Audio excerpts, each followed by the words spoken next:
Cha-cha-cha. Are we on? We're on. Okay. Great. Hello, everybody. I'm George Brown, and I have with me, in case you didn't notice, Marilyn DiLascio, who was known in the film that you've just seen, the film named Heart. I hope you all saw it. Was Marilyn Bell before she was married, and she is still the most famous woman in Canada. Is that a fair statement, Marilyn? Maybe a famous old woman in Canada who never got older than 16. Right, never got older than 16. Okay, I was actually in Toronto, just entering my first year of university when this amazing event happened in September of 1954, when Marilyn was the first person ever, male or female, to swim all the way across Lake Ontario, which is a daunting, daunting thought, as you saw in the movie. And I thought maybe we might just start off, Marilyn, by asking you just a little bit about whether you feel the movie adequately captured the event that you did, that swim that was 32 miles as the crow flies, but you swam much longer because of Right. currents and some misnavigation and things. Do you feel the film was adequate in terms of what you experienced at that point? I think the film was surprisingly accurate in the swimming sequences, particularly, Yeah. and the open water, definitely the open water. One interesting trivia fact which I think is important: the actress who portrayed me was a non-swimmer, Yes. and so in order for her to get the contract, she had to agree to work. They gave her 3 months to learn to swim. I think she was very impressive. But I was intrigued with her. And the other thing is, she's a French Canadian born, so French was, of course, her first language. And you would never know that, on No. screen. She never missed. Yeah. But the fascinating thing was when I heard the story that they hired the actress who didn't know how to swim. She had 3 months to learn, and then they hired a Canadian Olympic swim coach. And I was really impressed when I saw her swim. I was not expecting her No. to do as well as she did, but she did very well. In watching that again, it always, I have to say, it breaks me down every time I watch it. I've seen it 3 or 4 times, but that the first mile must have been absolutely harrowing. You were swimming in the dark, all alone, moonless night, and just out there in the middle of nowhere in Lake Ontario. Right. Well, actually, I was we dove in at the mouth of the Niagara River. And the idea was to swim out into the middle of the river to catch the current. The current, Because yeah. the Niagara River really flows for about 12 miles out into the lake. My problem was we didn't have enough time to get my boat there. So I had to swim. My coach said, dive in, swim out to the middle of the river, head north. Hello? Yeah. I will find you. And I was petrified because I had never swum at night, but he knew that. And later on, he told me after the swimming, he said, I know you're wondering why we never trained at night. He said, I know you were afraid of the night swimming, which I was. He said, but I knew that you would just do it, which I did. You certainly did. But boy, oh boy, was I happy when I heard his voice calling. I finally was able to say, here, I'm here. Now, the movie depicted some lamprey eels attached to your legs and things. How long did that go on? A long time? Or? Oh, it went on pretty much the whole night, off and on. And we did not realize at that time that the reason they were aiming for me was because I was following the flashlight, which was, my coach was aiming it probably about 6 feet ahead of me. So I was, consciously swimming for the light. And so were the lamprey eels. And the lamprey eels were swimming for the light too. And so they kind of got tangled up with But me. you just beat them off with your hand? Is that? Yeah, well, like any teenager, I screamed and hollered and kicked a lot, but the ideal way was to, if they grab your leg Yeah. or arm, usually it's the leg, if you can get a hold of their head and then break the suction, because they have a suction Yeah. mouth. They have teeth though, Yeah. but the idea is to get rid of them that way. So most of the time it worked. Jeez. I guess all the time it worked. I never brought one home. That's right. And that's, you hit a storm and there were waves up to 12 feet high. Right. Well, we started at the end of a storm, and which it was raining, when I started, and then most of the night we had rain and very rough water. Hmm. Uh, that was the first experience I ever had. And of course, it was happening at night too, which was not a great thing. But I would be swimming and go to take a stroke, and as I went to pull, I was at the crest of the wave, and there was no water You were there. swimming in I air. had never experienced that before. There were a lot of new experiences for me Oh, on that God. swim. But then the most amazing thing was toward the end, you had had virtually no sleep for how many Correct. hours? I mean, Correct. We started on Thursday, I think it's Thursday night, Wednesday night. I had slept, I had one night's sleep, and then I had been awake the whole day. And I did some training in the river, waiting for the storm to clear.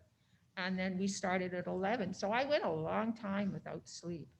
And I really did fall asleep, most wow. definitely. And you said at the end you were very, very disoriented, even hallucinating a bit. Oh, right, yeah. Yeah, yeah, that was very strange. At the end of the swim, it was just getting dark. And so in my, the image that I had was, because I didn't know where I was landing at that point. And actually I was landing about 12 or 13 feet, I guess, out from the shore. There was a cement breakwater.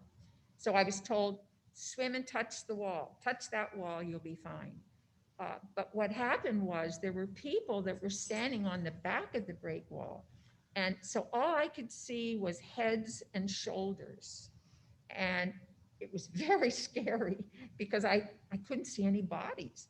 And so I was hesitant about swimming in, but I did. You did. It's interesting I've mentioned my coach now a couple of times, but everything that happened on that swim, he somehow knew that I would rise and do whatever he told me.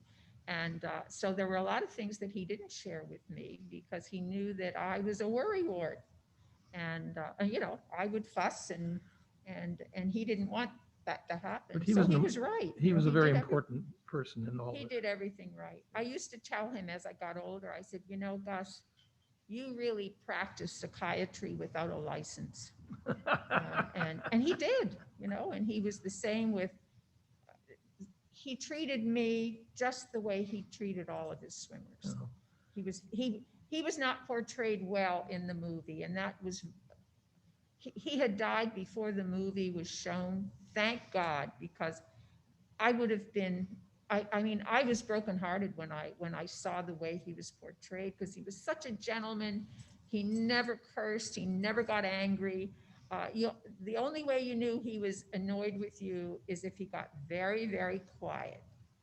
But other than that, he was such an Interesting, 'cause even-keeled person. I thought his actor did it very well myself. He did do a good job, but Yeah, that's how yeah. the script was. Right. And I had a question about that. Yeah, yeah. Why was he portrayed that way? Yeah. And it was about the need for the drama of the film.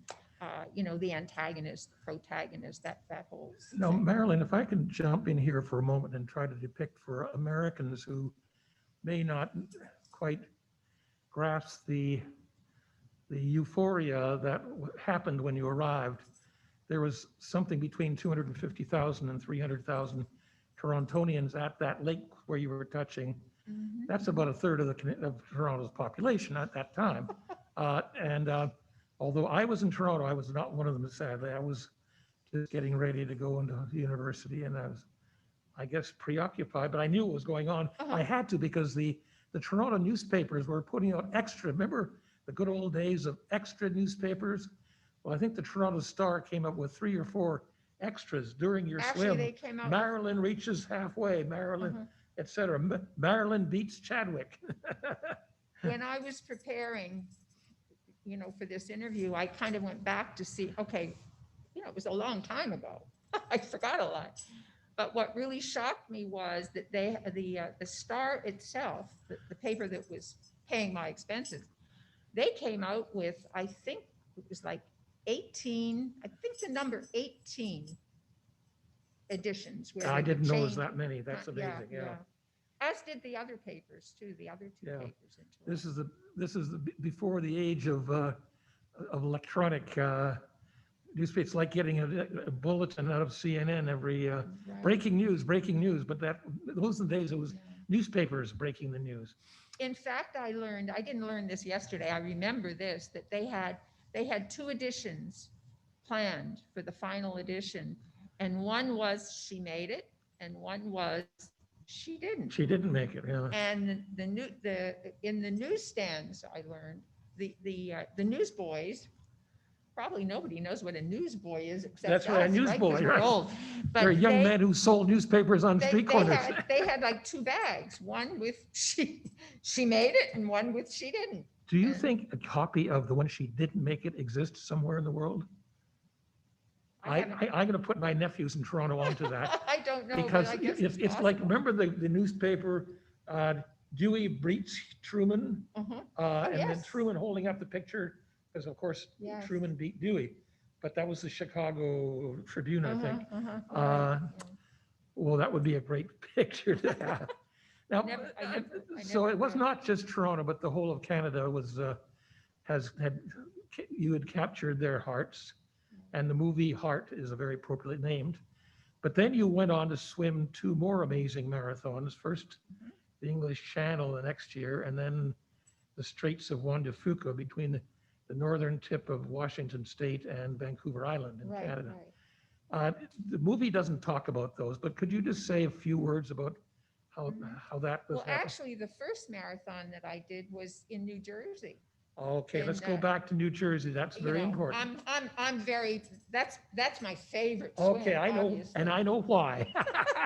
Well, I met a lifeguard on the beach. Yeah, he was and, pretty cute. He was and pretty he's- cute, I understand. I chased him until he caught me. 3 years ago, it's 3 years later, So but, Marilyn yeah. became Marilyn DiLascio because of that cute because of lifeguard. that lifeguard, yeah. Best decision I ever made, to hang up my bathing suit and get married and have kids. And my dad used to say, I don't understand why, but you've always done things out of order. Why did you feel you had to have 4 children and then go to college? And why, but I just did. And it worked out well. But going back to the swim story, in Atlantic City, it was a 26-mile around Absecon Island. And it had its, I think 2 lifeguards had done it in 1953, and they were the top of the town. So they decided it was the 100th anniversary, I think, of the centennial of Atlantic City. So they decided to do this big world championship 26-mile swim, which I understand now is only 22 miles. But Oh, really? yeah, it's come down a little. But at any rate, that was my first marathon. And nobody expected me to even get close to around the island. But and a lot of the men, because I think there were 39 entrants. I, of course, was the youngest. And I think maybe there were 8 females and everybody else was a male. I knew most of the swimmers because I had paid attention when they all came to swim in Toronto over the years. And anyway, they thought, they said things like, why are you there? Why are you here? You should be in the boat. You should be the mascot. You're not going to swim Didn't they around." call you the runt? Pardon me? They called you the runt? they didn't call me the runt, but they called me the mascot and told me I didn't belong. And unfortunately, in my boat, I had a big chalkboard that my dad had forgotten to bring the chalkboard from Toronto. So the night before the swim, he must have gone to every bar in Atlantic City and finally made a deal with the bartender to sell him this big chalkboard. On the back, it had a world map. So of course, when all the men saw a world map, did you really think you're going to need that kind of thing? But the best part was I was the first woman to get around the island. I placed 7th in the race, which meant that I probably beat about 25 guys. Some of them dropped out, perhaps? Oh, yeah. Yeah. Oh, they did. Yes. After I passed them, Yeah, most yeah. of them got out. So it was kind of a cool thing that got me started. And the movie says you got a nice fancy check for $1,000. I did. I came home with, I think, altogether $1,500, which was a lot of money for a kid that had none. That's right. And then, of course, I swam Lake Ontario. But in Atlantic City, I had met Gertrude Ederle, who was the first woman to swim across the English Channel. And she said, you know what? Finish this swim, then you'll be prepared to go to England, and next year you'll swim the channel. So I did. Yeah. And I made it. And you were the youngest. At that time, I was the youngest. Yeah, Yes. yeah. Yeah. I was 17. Yeah. And then the following year, I was not really too keen on doing another swim, but there was a part of me that really wanted to try the Juan de Fuca because it was a difficult swim. And up until that point in time, nobody had done it. Many people had tried. So by the time I actually tried it, there was another woman that had done a shorter course, and there was a gentleman that had also made it.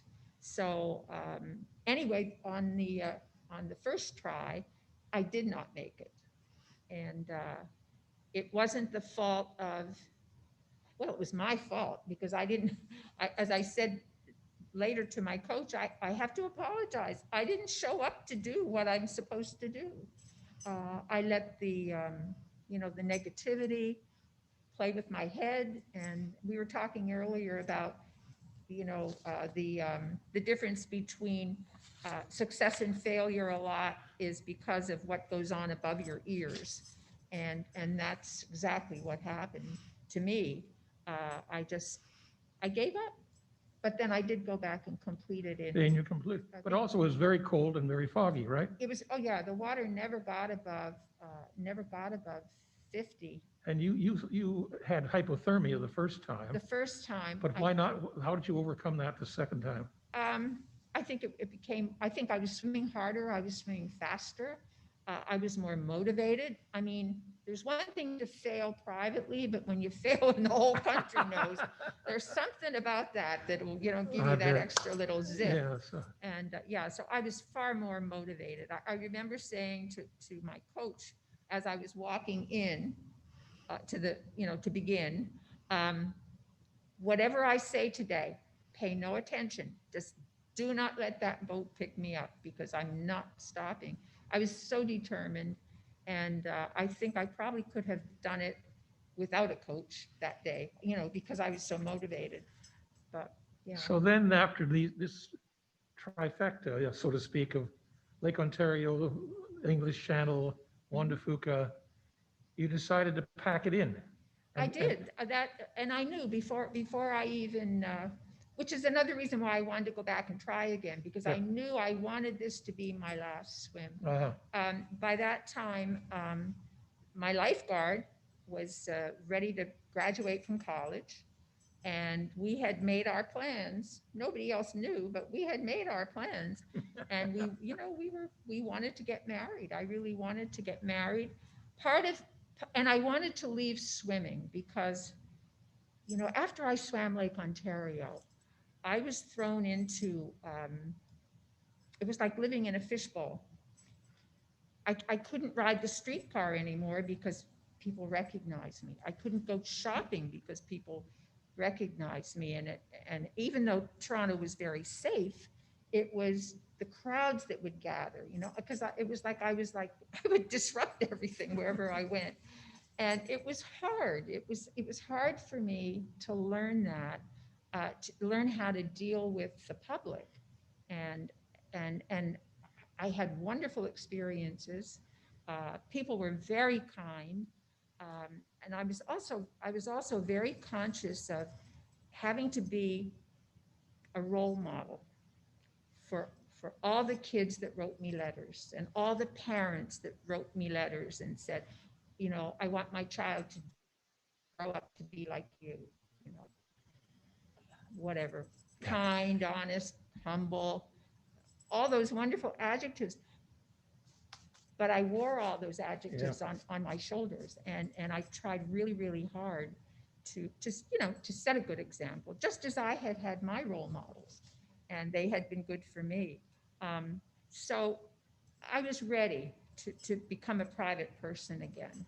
And coming to the States made it easier that you wouldn't be recognized on streetcars or buses or things like Right, that. I turned into Marilyn DiLascio. Yeah, although you did get recognition in the U.S. too. I mean, you got on the Ed Sullivan Show. You were pictured with Roy Rogers and Dale Evans, and what other famous Americans did you? I got to. I had dinner with Rocky Marciano one time, and I got to, feel his muscle.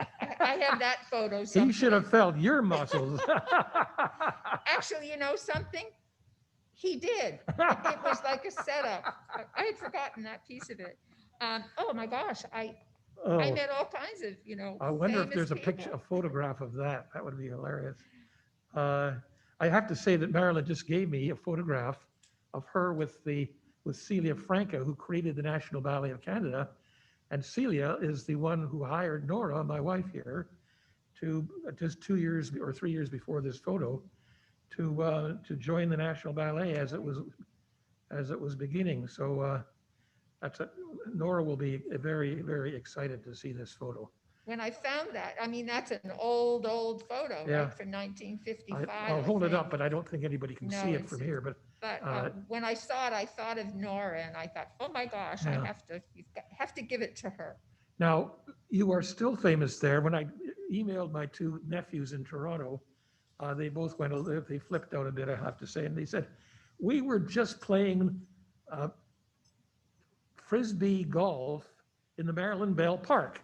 Now, there is a park in downtown at the waterfront level in Toronto named after you. Yes. And it's still there and very popular by my nephews. So there you go. The next generation still reveres you, Madame. What is ironic about that particular location is when I swam my first mile in Lake Ontario, it was on that same waterfront. And Winnie Rote, who was a very famous swimmer in Canadian history, she was the first Canadian to swim across the English Channel. And I met her and her father with my dad one time when and I had just completed my first mile in a swimming pool. And we met Winnie when she was finishing a training session in that very spot. And she said, well, where's your bathing suit? Why don't you come in the lake with me? We can swim. And I said, oh no, I don't swim in the lake. There are fish in there. And she said, oh, come on, you'll be fine. So I agreed reluctantly to go back the next night with my dad. And when he finished her training, we went in and we swam about a half a mile, I think, together. And she stuck to me like glue and talked me through it. So wow. When that spot was chosen for Marilyn Bell Park, nobody knew that story. And I remember when I shared that with all the officials, they said, really? We really lucked out on that, didn't we? But it was exactly where I had started my swim, wow. My first swim, yeah. Oh boy. I feel I've got 1,000 questions, but maybe we should wind it up. Oh, one thing that you just brought down uh, for me and especially for Gretchen is 3 songs that were composed in your honor. And Gretchen, where is Gretchen? I'm right here. Gretchen's right behind us Oh, at the good. piano.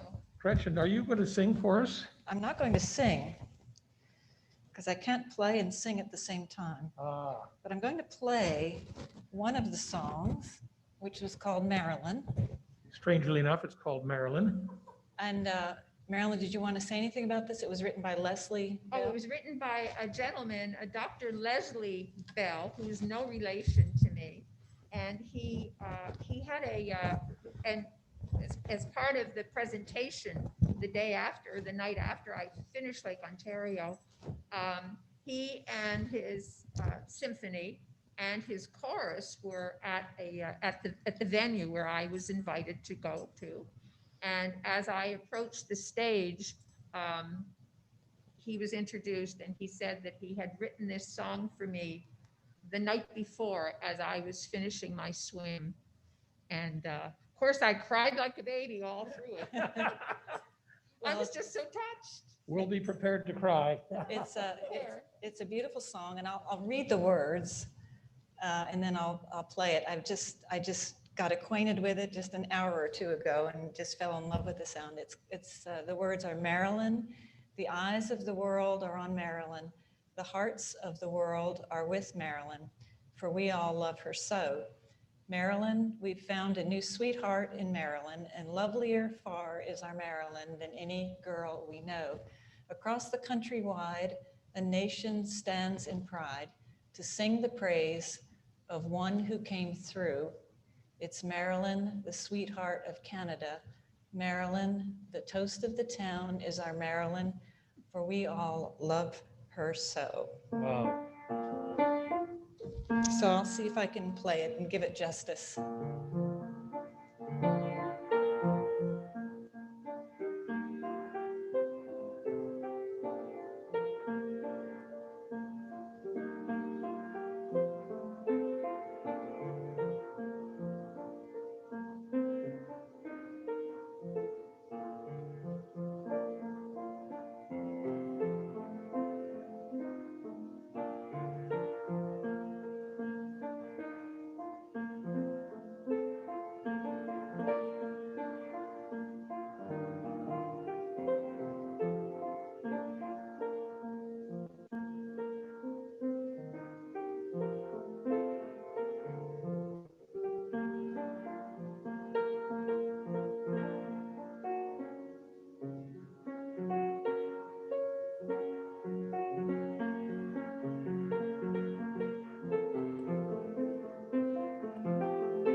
Thank you, Gretchen. Thank you, Marilyn. That Beautiful was song. perfect. I can't wait to sing that once we learn the words. Well, do you have any last things to say? You're here settled in Woodland Pond for quite a few years now, I suppose because you're near your family. How did you end up here? How did I end up here? Well, my lifeguard and I were married for 50 years, and I stayed in New Jersey, I guess for 5 after he died. And I have a daughter who lives in Highland, and she watched Woodland Pond being built, and she knew about all the intricacies of the neighborhood and how there was a lot of controversy initially about the building and usage of the land. However, one Thanksgiving, I always came up on Thanksgiving, and Joe and I always came to her on Thanksgiving. So we were familiar with New Paltz. So when I came the first time by myself, she had said, Mom, I really would like you to go to this place called Woodland Pond. And I said, you mean it's an old folks home? She said, no, it's not, they're not, no. Don't even think that, Mom. I just want you to come and walk through it with me. We'll make an appointment. And I said, no, I do not want to live in New York. And I'm done with winter. I really would much rather live in South Jersey or in the Florida Keys. So I came. Oh, and the other thing was, she said, and if you sign up to come the day before Thanksgiving, they'll give you your choice of a pumpkin pie, a cherry pie, or an apple pie, I think it was. And I said, Janet, I'm the pie maker in the family. What? That's not really a bonus, I don't think. And so she said, well, just come. So I finally thought, you know what? I better go. So I did. I came and I chose a pumpkin pie because everybody loves my pumpkin pie. So that we came in, we didn't even get to the apartments. I said, I really would like to see the swimming pool. I understand you have a pool. And so our marketing gal took us to the pool and we looked, and when I looked at the pool and I looked at the ceiling in the pool, my God, I love this. Oh, I could swim here. So then I finally did look at the apartments too, but I was in love with the library and the pool. And you're still swimming in that Yeah, pool. so finally I said to Janet, I whispered, I said, listen, we've got to get out of here because I'm about to make a really it wouldn't be a wise choice for me because I'm ready to sign papers. And so I guess it was a year after I sold my house and I came. So I've been here since Well, we are all 2012. we are greatly honored to have you here Oh, amongst I us. love it. I can't imagine any place I'd rather be than. Oh, that's very sweet. I even love New York now. Yeah. And I never thought that would happen. Yeah, so I'm very delighted to be here, and I just feel, especially this past year with the pandemic, I kept saying to my family, don't worry about me. I'm in the safest place I could be, and I still feel that I way. think we all feel that way. Yeah, so it was a very good move for me. That's great. And as a Canadian, I did not know that you were here when we signed up, but if I'd known, I would have signed a year earlier. Anyhow, Marilyn, thank you so much for all this wonderful, relaxed, and open conversation Thank about you. I've one of the enjoyed most it. memorable sporting events of. And big of- thanks to And to Gretchen. Where is she? Gretchen. There she Yes. is. Thank you, Gretchen. Fantastic. You're so I good guess- at what you do. I guess we'll call it a day then. Huh? Thank you. And just a reminder that we are going to put some of the memorabilia that Marilyn has collected over the years and she's going to share with us. We'll put this display over by the hostess station so that you folks can, we have some newspaper articles so that when you have time to come downstairs and you can read a little more and see some of the pictures and And there's a few books I gather that you have. some I books. did, Yeah, so we've yeah. got a nice display I that went will, through some boxes. It was a great opportunity to start going through things. well, thank you both. This was, and I think Thank a you. wonderful treat. And I'll clap on behalf of the hundreds who are watching. Thank you. Thank you so George. much. Thank you. It was fun.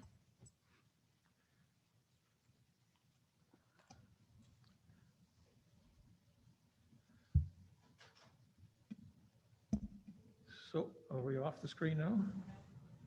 Okay. Thank you. No, we're not off the screen. Uh,